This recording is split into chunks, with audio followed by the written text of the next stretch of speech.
Sa kaugnay pa rin pong balita, nalubog naman sa baha ang iba't ibang bahagi ng Kamanava area. Bunsod naman niya na magdamag na ulang ibinuhos ng bagyong Christine mula pa kagabi na sinabayan pa ng high tide.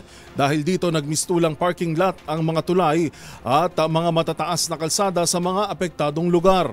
Ang mga detalye ihahatid ni Edwin Duque. Binaha ang maraming lugar sa Kamanava dahil sa magdamag na ulan dulot ng bagyong si Christine. Hindi madaanan ang Dagat-Dagatan Avenue sa mismong harap ng Northern Police District sa Barangay 20, maging ang Sabalo Street sa Barangay 8 at 12. Lumubog din ng ibang lugar sa Barangay Bibian sa Nabutas, ang Sipo Road at Tantansa 2 sa lungsod.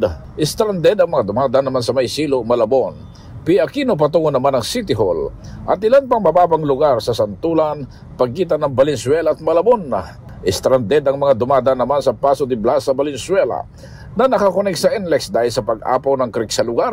Maging ang kaban ng MacArthur Highway patungo ng Mikawayan, Bulacan. Ginawa naman paradahan ang kaban ng Sipo Road, ang City Road at ang Lapu-Lapu Street sa Malabon at Nabutas dahil sa lalim ng tubig mula naman sa bahang idinulot at sa mababang mga lugar.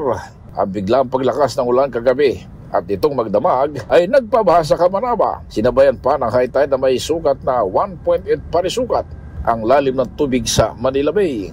Mabilis namang humupa ang mga binaha sa ilang lugar sa Nabutas at Malabon dahil gumagana lahat ng mga pumping station na nakakonek sa Tulyahan River at Manila Bay. Para sa BCTV Network News, ako si Edwin Duque, una sa Pilipinas, una sa Pilipino.